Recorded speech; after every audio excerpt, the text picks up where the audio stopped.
ಜನಾಂಗ ನಮ್ದಲ್ಲ, ಇದು ಭಾರತದ ಶ್ರೇಷ್ಠತೆ. ಅದಕ್ಕೋಸ್ಕರ ಜಗತ್ತು ಭಾರತಕ್ಕೆ ನಮಿಸುತ್ತೆ, ಅದಕ್ಕೋಸ್ಕರ ಜಗತ್ತು ಭಾರತವನ್ನ ಅತ್ಯಂತ ಶ್ರೇಷ್ಠ ಅಂತ ಗೌರವಿಸುತ್ತೆ. ಏನಾದ್ರೂ ಕೊಟ್ರೆ ನೀವು ಕೊಡಿ ಅಂತ ಕೇಳುತ್ತೆ. ನಿಮ್ಗೆ ಹೇಳಿದ್ರೆ ಆಶ್ಚರ್ಯ, ಈ ದೇಶದ ಪ್ರಧಾನಿ ಯುನೈಟೆಡ್ ನೇಷನ್ಸ್ಗೆ ಹೋಗಿ ಭಾಷಣ ಮಾಡ್ತಾ ಒಂದು ಮಾತು ಕೇಳ್ಕೊಂಡ್ರು. ಅವ್ರು ಹೇಳಿದ್ರು, ನಿಮ್ಮ ಆರೋಗ್ಯ ಹಾಳಾಗಿದೆ. ನಿಮ್ಮ ಆರೋಗ್ಯ ಯಾಕೆ ಹಾಳಾಗಿದೆ ಅಂದ್ರೆ ನಿಮ್ ದಿನಚರಿ ಕೆಟ್ಟು ಹೋಗಿದೆ. ನಿಮ್ಮ ದಿನಚರಿ ಸರಿ ಹೋಗ್ಬಿಟ್ರೆ ಎಲ್ಲವೂ ಸರಿ ಹೋಗುತ್ತೆ, ಅದಕ್ಕೆ ನೀವೆಲ್ಲ ಯೋಗ ಮಾಡಬಾರದು ಅಂತ ಕೇಳಿದ್ರು.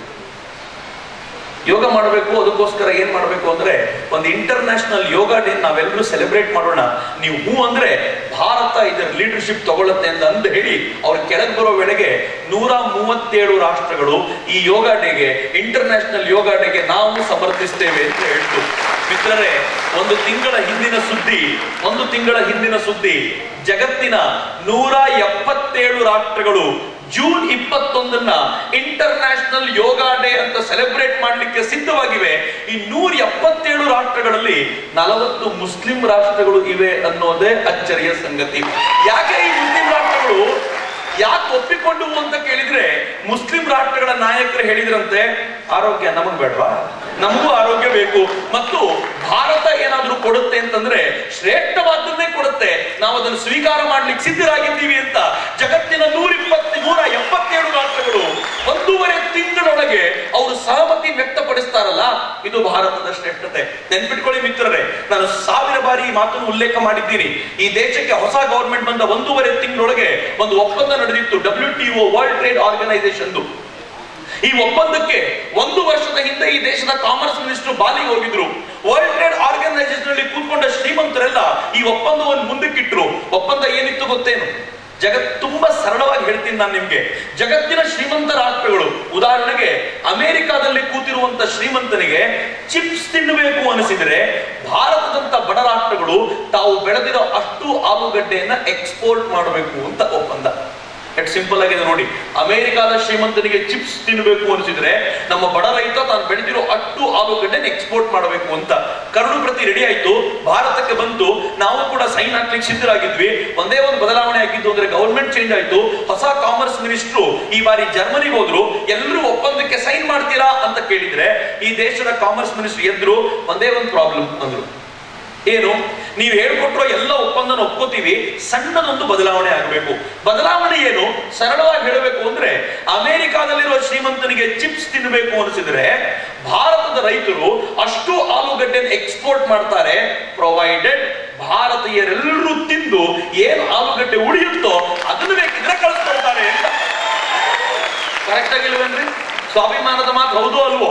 ಇವರಿಗೆ ಚಿಪ್ಸ್ ತಿನ್ಬೇಕು ಅನ್ನೋದಾಗ ಆಲೂಗಡ್ಡೆ ಕಳಿಸಿ ನಾವು 1 kg ಗೆ 100 ರೂಪಾಯಿ ಕೊಟ್ಟು ಕೊಂಡ್ಕೊಳ್ಳೋದ್ರಲ್ಲಿ ಏನ್ ನ್ಯಾಯ ಇದೆ? ಈ ದೇಶದ ಕಾಮರ್ಸ್ ಮಿನಿಸ್ಟರ್ ಕಾಮನ್ ಆಗಿ ಹೇಳಿದ್ರು, ಬಡ ಜನರದ್ದು ಮೊದಲು, ಆನಂತರ ಶ್ರೀಮಂತರದ್ದು ನೋಡ್ಬೇಕು, ಅದಕ್ಕೆ ಅವ್ರಿಗೆ ಮೊದಲು ಕೊಡ್ತೀವಿ, ಉಳಿದಿದ್ದನ್ನ ಎಕ್ಸ್ಪೋರ್ಟ್ ಮಾಡ್ತೀವಿ. ಇದನ್ನ ಕೇಳಿದ ತಕ್ಷಣ ಅಮೆರಿಕ ಹೇಳಿದ್ದು, ನೀವೊಬ್ರು ಸೈನ್ ಮಾಡ್ಲಿಲ್ಲ ಅಂದ್ರೆ ಏನ್ ಗಂಟು ಹೋಗಲ್ಲ, ಉಳಿದವ್ರು ಮಾಡ್ತಾರೆ, ನೀವು ಹೋಗಿ ಅಂತದ್ದು. ಉಳಿದವ್ರು ಕೇಳಿದ್ರು, ಮಾಡ್ತೀರ ಕಣಪ್ಪ? ಉಳಿದವ್ರು ಹೇಳಿದ್ರು, ಭಾರತ ಮಾಡಲ್ವಂತ, ಹಂಗಿದ್ರೆ ನಾವು ಮಾಡಲ್ಲ. ಅಮೆರಿಕಕ್ಕೆ ಸ್ವಲ್ಪ ಟೆನ್ಷನ್ ಆಯ್ತು. ಈಗ ಇದು ಒಳ್ಳೆ ಕಥೆ ಆಯ್ತಲ್ಲ, ಭಾರತ ಮಾಡಲ್ಲ ಅಂದ್ರೆ ನೀನ್ ಯಾಕೆ ಮಾಡಲ್ಲ ಅಂತ ಕೇಳಿದ್ರೆ ಯಾರೋ ಒಬ್ರು ಅಲ್ಲೇ ಪಕ್ಕದಲ್ಲಿ ಕೂತ್ಕೊಂಡು ಹೇಳ್ತಿದ್ರಂತೆ, ಜಗತ್ತಿನ ಭೂಪಟದಲ್ಲಿ ಭಾರತ ನಂಬ್ತೀವಿ, ಅಮೆರಿಕನಲ್ಲ, ಗೊತ್ತಿರಲಿ ನಿಮಗೆ. ಇನ್ನೊಬ್ರು ಹೇಳಿದ್ರಂತೆ ಕಳೆದ 10,000 ವರ್ಷಗಳಲ್ಲಿ ಭಾರತ ಯಾರೊಬ್ಬರಿಗೂ ಮೋಸ ಮಾಡಲಿಲ್ಲ, ಕಳೆದ 400 ವರ್ಷಗಳಲ್ಲಿ ನೀವು ಯಾರನ್ನೂ ಉದ್ಧಾರ ಮಾಡಲಿಲ್ಲ, ನಿಮ್ಮನ್ನ ನಂಬಬೇಕು ಅವ್ರನ್ನ ನಂಬಬೇಕು ಅಂತ. ಕ್ರೆಡಿಬಿಲಿಟಿ ಹೆಂಗಿದೆ ಅಂತಂದ್ರೆ ನನ್ನ ನೆಚ್ಚಿನ ಮಿತ್ರರೇ, ಇವತ್ತು ಭಾರತದ ಕ್ರೆಡಿಬಿಲಿಟಿ ಜಗತ್ತಿನಲ್ಲಿ ಹೆಂಗಿದೆ ಅಂತಂದ್ರೆ ಭಾರತ ಏನ್ ಕೊಟ್ರು ಒಳ್ಳೆ ಇದನ್ನು ಕೊಡುತ್ತೆ ಅಂತ ಜಗತ್ತು ಅಕ್ಸೆಪ್ಟ್ ಮಾಡ್ತಿರ್ಬೇಕಾದಾಗ ನಾವು ಯಾಕ್ರಯ್ಯ ಭಾರತ ಅಂದಾಗ ಎದೆ ತಗ್ಗಿಸಿ ಕೂತ್ಕೊಳ್ಳೋಣ? ಅತ್ಯಂತ ಶ್ರೇಷ್ಠವಾದನ್ನ ಜಗತ್ತಿಗೆ ಕೊಡ್ಲಿಕ್ಕೆ ನಾವು ಸಿದ್ಧರಾಗೋಣ. ನಾವು ಯಾವಾಗ ಕೊಟ್ಟಾಗಲೂ ಶ್ರೇಷ್ಠವಾದನ್ನೇ ಕೊಟ್ಟಿದ್ದೀವಿ. ಒಬ್ಬ ತರುಣ ಸ್ವಾಮಿ ವಿವೇಕಾನಂದ ಈ ದೇಶದಿಂದ ಅಮೆರಿಕಕ್ಕೆ ಹೋಗಿ ನಿಂತ್ರಲ್ಲ, ಅಮೆರಿಕಕ್ಕೆ ಹೋಗಿ ನಿಂತು ಭಾಷಣ ಮಾಡುವಾಗ ಅವ್ರ ವಯಸ್ಸು ಎಷ್ಟಾಗಿತ್ತು ಗೊತ್ತೇನು? ಬರೀ 30 ವರ್ಷ ಮಾತ್ರ. 30 ವರ್ಷಕ್ಕೆ ದೇಶದ ಪುಣ್ಯಾತ್ಮ ಎಂತ ದೊಡ್ಡ ಸಾಧನೆ ಮಾಡಿದ್ದ. ಆ ವ್ಯಕ್ತಿ ಅಮೆರಿಕಕ್ಕೆ ಹೋದಾಗ ಚಿಕಾಗೋ ಸರ್ವಧರ್ಮ ಸಮ್ಮೇಳನಕ್ಕೆ ಅಂತ ಇಳಿದಾಗ ಅವ್ರಿಗೆ ಗೊತ್ತಾಯ್ತು, ಆಗ ಈ ಸರ್ವಧರ್ಮ ಸಮ್ಮೇಳನ ನಡೀಲಿಕ್ಕೆ ಇನ್ನು 3 ತಿಂಗಳು ಬಾಕಿ ಇದೆ, ನನ್ನ ಹತ್ರ ಇರೋ ದುಡ್ಡು 15 ದಿನದಲ್ಲಿ ಖಾಲಿಯಾಗಿ ಹೋಗುತ್ತೆ. ಯಾರೋ ಹೇಳಿದ್ರು, ಪಕ್ಕದಲ್ಲಿ ಬೋಸ್ಟನ್ ಒಂದು ಜಾಗ ಇದೆ, ಅಲ್ಲಿಗೆ ಹೋಗಿ ಕಡಿಮೆ ಕಾಸ್ಟ್ ಅಲ್ಲಿ ವರ್ಕೌಟ್ ಆಗುತ್ತೆ ಅಂತ. ಬಳ್ಳಾರಿ ಸ್ವಲ್ಪ ಕಾಸ್ಟ್ಲಿ, ಹೊಸಪೇಟೆ ಪರವಾಗಿಲ್ಲ ಅಂದ್ರೆ ಹೆಂಗಿರುತ್ತೋ ಹಂಗೆ ಅದು, ಆ ತರ ಹೇಳಿ ಕಳಿಸಿದ್ರು. ಹಂಗಂದ ತಕ್ಷಣ ಸ್ವಾಮೀಜಿ ಬೋಸ್ಟನ್ಗೆ ಹೋಗ್ಬೇಕು, ಬೋಸ್ಟನ್ ಅಲ್ಲಿ ಒಂದು ಹೆಣ್ಮಗಳು, ಆ ಹೆಣ್ಮಗಳು ಸ್ವಾಮೀಜಿನ ಮನೆಗೆ ಕರ್ಕೊಂಡು ಹೋದ್ಲು. ಸ್ವಾಮೀಜಿಗೆ ಪರಿಚಯ ಪತ್ರ ಇರಲಿಲ್ಲ. ಮಿತ್ರರೇ, ಯೋಚನೆ ಮಾಡಿ ಎಷ್ಟು ಚೆನ್ನಾಗಿದೆ. ಇವತ್ತು ನಾನು ವೇದಿಕೆ ಮೇಲೆ ಬರ್ಬೇಕಾದಾಗ ಅವ್ನು ಕೇಳ್ದ, ಅಣ್ಣ ಪರಿಚಯ ಏನಂತ ಮಾಡ್ಕೊಳ್ಳೋದು? ಹೇಳಿದ್ರೆ ಏನು ಬೇಕಾಗಿಲ್ಲ ಕಣ, ನನ್ನ ಭಾಷಣದಲ್ಲಿ ನಾನು ಮಾಡ್ಕೋತೀನಿ ಅಂತ. ಪರಿಚಯ ಗೊತ್ತಿದೆ ಅನ್ನೋ ಧೈರ್ಯದ ಮೇಲೆ. ಸ್ವಾಮಿ ವಿವೇಕಾನಂದರು ಯಾರು ಜಗತ್ತನ್ನೇ ಅಲಗಾಡಿಸಿಬಿಟ್ರೋ ಆ ಪುಣ್ಯಾತ್ಮ ಅಮೆರಿಕಕ್ಕೆ ಹೋದಾಗ ಅವನ ಪರಿಚಯ ಪತ್ರವನ್ನ ಭಾರತೀಯರವ್ರ ಕೈಲಿ ಕೊಟ್ಟು ಕಳಿಸಿರಲಿಲ್ಲ. ಸ್ವಾಮೀಜಿ ಹೇಳಿದ್ರು, ನಾನು ವೇದಿಕೆಗೆ ಹೋಗ್ಬೇಕು ಸರ್ವಧರ್ಮ ಸಮ್ಮೇಳನಕ್ಕೆ, ನನಗೆ ಪರಿಚಯ ಪತ್ರ ಇಲ್ಲಲ್ಲ, ಏನ್ ಮಾಡಬೇಕು ಅಂತ ಕೇಳಿದ್ರೆ ಆ ಹೆಣ್ಮಗಳು ಹಾರ್ವರ್ಡ್ ಯೂನಿವರ್ಸಿಟಿಯ ಪ್ರೊಫೆಸರ್. ನಾನು ಅದನ್ನು ಸ್ವಲ್ಪ ಗಂಭೀರವಾಗಿ ಹೇಳ್ತಿದ್ದೀನಿ. ಯಾಕೆ ಗೊತ್ತಾ? ಈ ದೇಶದ ಇವತ್ತಿನ ಬುದ್ಧಿವಂತರಿಗೆ ಜಗತ್ತಿನ ಬೆಸ್ಟ್ ಯೂನಿವರ್ಸಿಟಿ ಯಾವುದು ಅಂತ ಕೇಳಿದ್ರೆ ಹಾರ್ವರ್ಡ್ ಯೂನಿವರ್ಸಿಟಿ ಅಂತ ಕರೀತಾರೆ. ಆ ಯೂನಿವರ್ಸಿಟಿಯ ಪ್ರೊಫೆಸರ್ ರೈಟರ್ನ ವಿವೇಕಾನಂದರ ಬಳಿ ಕರೆಸಿ ಇವ್ರ ಹತ್ರ ಸ್ವಲ್ಪ ಮಾತಾಡಿ ಅಂತ ಹೆಣ್ಮಗಳು ಕೇಳ್ಕೊಂಡು ಸ್ವಾಮೀಜಿ ಹತ್ರ 10 ನಿಮಿಷ ಮಾತಾಡ್ತೀನಿ ಅಂತ ಬಂದ ಹಾರ್ವರ್ಡ್ ಯೂನಿವರ್ಸಿಟಿಯ ಪ್ರೊಫೆಸರ್ 10 ನಿಮಿಷ ಕಳೀತು, 10 ಗಂಟೆ ಕಳೀತು, ಒಂದ್ ದಿನ ಪೂರ್ತಿ ಆಗೋಯ್ತು. 2, 3, 4, 5 ದಿನ ಸ್ವಾಮೀಜಿ ಜೊತೆ ಮಾತಾಡಿಯೇ ಮಾತಾಡ್ದ. ಕೊನೆಗೆ ಸ್ವಾಮೀಜಿನ ಕೇಳ್ಕೊಂಡ, ಏನ್ ಸ್ವಾಮೀಜಿ ನೀವು ಇಟ್ಟು ಅದ್ಭುತವಾದ ಪಾಂಡಿತ್ಯ ನಿಮ್ಗೆ, ನೀವ್ಯಾಕೆ ಸರ್ವಧರ್ಮ ಸಮ್ಮೇಳನದಲ್ಲಿ ಹಿಂದೂ ಧರ್ಮದ ಪರವಾಗಿ ಮಾತನಾಡಬಾರದು? ಸ್ವಾಮೀಜಿ ಅಂದ್ರು, ಅದಕ್ಕೆ ಕಣಯ್ಯ ನಾನು ಬಂದಿರೋದು, ಆದ್ರೆ ನನಗೆ ಪರಿಚಯ ಪತ್ರ ಇಲ್ಲ ಅಂತ ಸ್ಟೇಜ್ಗೆ ಹೋಗಕ್ಕೆ ಅನುಮತಿ ಕೊಡ್ತಿಲ್ಲ. ಅಷ್ಟೇನಾ? ನಿಮ್ಗೆ ಯಾರಾದ್ರೂ ಪರಿಚಯ ಪತ್ರ ಕೇಳ್ತಾರ? ನನ್ನ ಸ್ವಾಮೀಜಿಯ ಬಗ್ಗೆ ಹಾರ್ವರ್ಡ್ ಯೂನಿವರ್ಸಿಟಿಯ ಪ್ರೊಫೆಸರ್ ರೈಟ್ ಹೇಳೋ ಮಾತು, ಸ್ವಾಮೀಜಿ ನಿಮ್ಗೆ ಯಾರಾದ್ರೂ ಪರಿಚಯ ಪತ್ರ ಕೇಳ್ತಾರ? ನಿಮಗೆ ಪರಿಚಯ ಕೇಳೋದು ಒಂದೇ. ನೆಚ್ಚಿನ ಮಿತ್ರರೇ ಸರಿಯಾಗಿ ಕೇಳಿಸ್ಕೊಳ್ಳಿ. ಸ್ವಾಮೀಜಿಗೆ ಅವ್ನು ಹೇಳ್ತಾನೆ, ನಿಮಗೆ ಪರಿಚಯ ಪತ್ರ ಕೇಳೋದು ಒಂದೇ, ಸೂರ್ಯನಿಗೆ ಹೊಡಿಲಿಕ್ಕೆ ಅಧಿಕಾರ ಏನು ಅಂತ ಕೇಳೋದು ಒಂದೇ. ನಿಮ್ಗೆ ಯಾರಾದ್ರೂ ಪರಿಚಯ ಕೇಳ್ತಾರ? ಸ್ವಾಮೀಜಿ ಸುಮ್ಮನಿದ್ರು. ಒಂದು ವೈಟ್ ಪೇಪರ್ ತಗೊಂಡು ಬರ್ಕೊಡ್ತಾನೆ. ಏನಂತ ಬರ್ಕೊಡ್ತಾನೆ ಗೊತ್ತಾ? ಅಮೆರಿಕಾದ ಕಳೆದ 400 ವರ್ಷಗಳ ಇತಿಹಾಸದಲ್ಲಿ, ಅವ್ರ ಹಿಸ್ಟ್ರಿನೇ 400 ಇಯರ್ಸ್ದು, ಅದರಲ್ಲಿ ಅವ್ರು ಹೇಳ್ತಾರೆ ಅಮೆರಿಕಾದ 400 ವರ್ಷಗಳ ಇತಿಹಾಸದಲ್ಲಿ ಇಂಥ ಬುದ್ಧಿವಂತ ಮತ್ತೊಬ್ಬ ತಿರುಗಾಡಿರ್ಲಿಲ್ಲ ಅಂತ ಅಪರೂಪದ ವ್ಯಕ್ತಿ ಇವತ್ತು ವೇದಿಕೆಗೆ ಬಂದಿದ್ದಾರೆ ಅಂತ.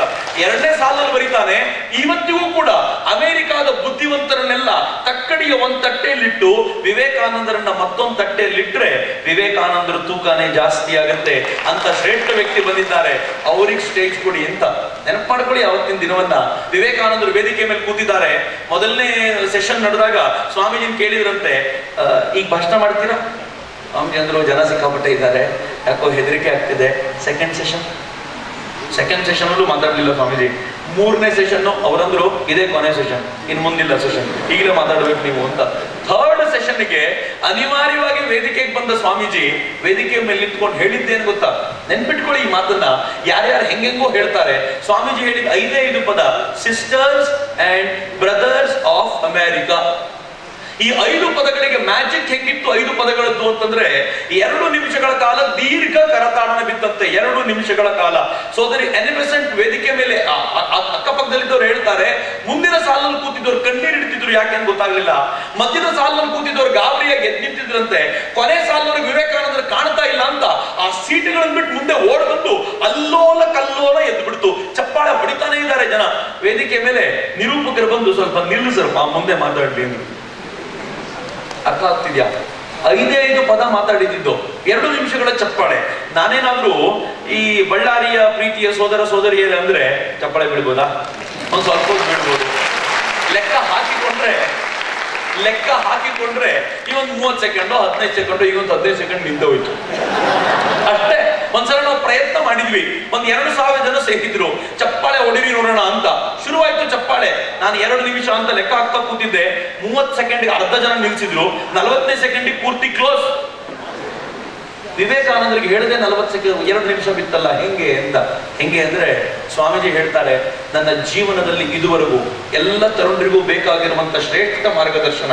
ಸ್ವಾಮೀಜಿ ಹೇಳ್ತಾರೆ, ನನ್ನ ಜೀವನದಲ್ಲಿ ಇದುವರೆಗೂ ನಾನು ಒಂದೇ ಒಂದು ಕೆಟ್ಟ ಆಲೋಚನೆ ಮಾಡಲಿಲ್ಲ, ಯಾರೊಂದು ಕೆಟ್ಟ ದೃಷ್ಟಿಯಿಂದ ನೋಡ್ಲಿಲ್ಲ.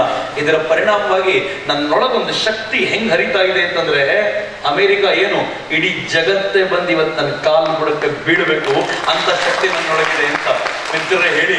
ಅಮೆರಿಕನ್ ಕಾಲ್ಬುಡಕ್ಕೆ ಕೆಡವುಕೊಂಡ ಸನ್ಯಾಸಿಯ ವಯಸ್ಸು 30 ವರ್ಷ. ಆದ್ರೆ ಬಹಳ ಜನರಿಗೆ ಗೊತ್ತಿರ್ಲಿಕ್ಕಿಲ್ಲ. ಸ್ವಾಮೀಜಿ ಭಾಷಣ ಮಾಡಿದ ಡೇಟ್ ಯಾವ್ದು ಗೊತ್ತೇನು? ಸೆಪ್ಟೆಂಬರ್ 11ನೇ ತಾರೀಕು 9ನೇ ತಿಂಗಳು 9/11 ಅಂತ ಕರೀತಾರೆ. ನೀವು ಅಮೆರಿಕನ್ರಿಗೆ ಹೋಗಿ ಕೇಳಿ 9/11 ಅಂದ್ರೆ ಏನು? ಹೊರಡ್ತಾರೆ, ಒಸಾಮಾ ಬಿನ್ ಲಾಡನ್ 2 ವಿಮಾನ ತಗೊಂಡು ಅಮೆರಿಕಾದ 2 ಕಟ್ಟಡ ಉರುಳಿಸಿದ್ನಲ್ಲ, ಅದು 9/11 ಅಂತ. ಅಮೆರಿಕಾದ ಕಟ್ಟಡವನ್ನು ಉರುಳಿಸಿದ್ದು ಒಸಾಮಾ ಬಿನ್ ಲಾಡೆನ್ 2001ರಲ್ಲಿ. ಅದಕ್ಕಿಂತ ಅನೇಕ ವರ್ಷಗಳ ಮುಂಚೆ 1893ಕ್ಕೆ ಅದೇ 9/11ಗೆ ವಿವೇಕಾನಂದರು ಏನ್ ಮಾಡಿದ್ರು ಗೊತ್ತಾ? ಡಿಫರೆನ್ಸ್ ನೋಡಿ. ಒಸಾಮಾ ಬಿನ್ ಲಾಡೆನ್ ಕಷ್ಟಪಟ್ಟು ವಿಮಾನ ಹೈರ್ ಮಾಡಿ ಮದ್ದು ಗುಂಡು ತುಂಬಿ ಅಷ್ಟೆಲ್ಲ ಸಾಹಸ ಮಾಡಿದ್ದಕ್ಕೆ 2 ಕಟ್ಟಡ ಸಿಕ್ತು. ವಿವೇಕಾನಂದರು ಅದೇ 9/11ಗೆ sisters and brothers of America ಅಂದ್ರು. ಅಮೆರಿಕಾನೇ ಬಂದು ವಿವೇಕಾನಂದರ ಕಾಲು ಬುಡಕ್ಕೆ ಬಿತ್ತು. ಏನ್ ತಾಕತ್ರಿ, ಏನ್ ಶಕ್ತಿ ರೀ ಭಾರತದ್ದು. ಭಾರತ ಜಗತ್ತಿಗೆ ಕೊಟ್ಟಿದ್ದೇನು ಅಂತ ಯಾರಾದ್ರೂ ಕೇಳಬೇಕಾದ್ರೆ ಇದಕ್ಕಿಂತಲೂ ಶ್ರೇಷ್ಠ ಸಂಗತಿ ಮತ್ತೇನು ಕೊಡಬಲ್ಲೆವು ಅಂತ ನಾನು ಯಾವಾಗ್ಲೂ ಕೇಳ್ತಿರ್ತೀನಿ. ಎಲ್ಲವೂ ಸರಿ, ಹೊರಗಡೆ ವಿಚಾರ ಬಂದಾಗ ಎಲ್ಲವೂ ಸರಿ, ಆದ್ರೆ ಆಂತರ್ಯದ ವಿಚಾರ ಬಂದಾಗೇನು ಎಷ್ಟು ಸ್ವಾಭಿಮಾನಿಗಳಾಗಿದ್ದೀವಿ. ಸ್ವಾಮಿ ವಿವೇಕಾನಂದರು ಅಮೆರಿಕ ಮುಗಿಸಿ ಯುರೋಪ್ ಮುಗಿಸಿ ಭಾರತಕ್ಕೆ ಬಂದು ಒಂದು ಮಾತು ಹೇಳ್ತಾರೆ. ಯುರೋಪಿಯನ್ರು, ಸರಿಯಾಗಿ ಕೇಳಿ ಈ ಮಾತನ್ನ, ಯುರೋಪಿಯನ್ರು ನನಗೆ ನಮಸ್ಕಾರ ಮಾಡಿ ನನ್ನ ಬೂಟ್ ಕಾಲಿಗೆ ಮುತ್ತಿಡ್ಲಿಕ್ಕೆ ಬರ್ತಾರೆ. ಆದ್ರೆ ಅದೇ ಯುರೋಪಿಯನ್ರು ಇಲ್ಲಿಗೆ ಬಂದು ನಿಮ್ಮನ್ನ ಬೂಟ್ ಕಾಲಿಂದ ಒದಿತಾರೆ. ಯಾಕ್ರಯ್ಯ ಹಿಂಗೆ? ನಾನು ನಿಮ್ಮ ನಡುವಿಂದ ಬಂದಂತ ಆರ್ಡಿನರಿ ವ್ಯಕ್ತಿ, ಆದ್ರೆ ನನ್ನ ಬೂಟ್ ಕಾಲಿಗೆ ಅವ್ರು ನಮಸ್ಕಾರ ಮಾಡ್ತಾರೆ, ನಿಮ್ಮನ್ನು ಬೂಟಿಂದ ಒದಿತಾರೆ. ಯಾಕೆ ಹಿಂಗೆ ಅಂತ ಕೇಳಿ ಸ್ವಾಮೀಜಿ ಉತ್ತರ ಕೊಡ್ತಾರೆ. ಯಾಕೆಂದ್ರೆ ಒಂದೇ ಒಂದು ಕಾರಣ, ನನ್ನೊಳಗೆ ಸ್ವಾಭಿಮಾನ ಅವ್ಯಾತವಾಗಿ ಹರಿತಾ ಇದೆ, ನಿಮ್ಮೊಳಗೆ ಸ್ವಾಭಿಮಾನ ಸತ್ತು ಹೋಗ್ಬಿಟ್ಟಿದೆ, ಇದೇ ಕಾರಣ ಅಂತ ಸ್ವಾಮೀಜಿ ಹೇಳ್ತಾರಲ್ಲ. ನನಗೆ ಇದು ಕೇಳಿದಾಗೆಲ್ಲ ತಲೆ ಕೆರ್ಕೋಬೇಕು ಅನ್ಸುತ್ತೆ. ಛೆ, ಎಂತ ಸ್ವಾಭಿಮಾನ ಇದ್ದಿರ್ಬೋದಪ್ಪ ಮನುಷ್ಯನಲ್ಲಿ. ಯಾವ ತರದ ಸ್ವಾಭಿಮಾನ ರಕ್ತದ ಕಣಕಣದಲ್ಲಿ ಹರಿತಾ ಇದ್ದಿರ್ಬೋದು. ನನ್ನ ನೆಚ್ಚಿನ ತರುಣ ಮಿತ್ರರೇ, ಈ ಸ್ವಾಭಿಮಾನ 1% ಕಡಿಮೆ ಆಯ್ತು ಅಂತಂದ್ರೆ ನಾವು ನಾಲಾಯಕಗಳಾಗ್ಬಿಡ್ತೀವಿ, ಯೂಸ್ಲೆಸ್ ಫೆಲೋಗಳಾಗ್ಬಿಡ್ತೀವಿ. ಒಮ್ಮೆ ಸ್ವಾಭಿಮಾನ ಕಡಿಮೆ ಆಯ್ತು ಅಂತಂದ್ರೆ ಜಗತ್ತಿನ ಎಲ್ಲರೂ ನಮ್ಮನ್ನು ಆಳ್ತಾರೆ. ಸ್ವಾಭಿಮಾನದಿಂದ ಎದ್ದು ನಿಂತೀವಿ ಅಂತಂದ್ರೆ ಇಡೀ ಜಗತ್ತನ್ನೇ ನಾವು ಆಳ್ತೀವಿ.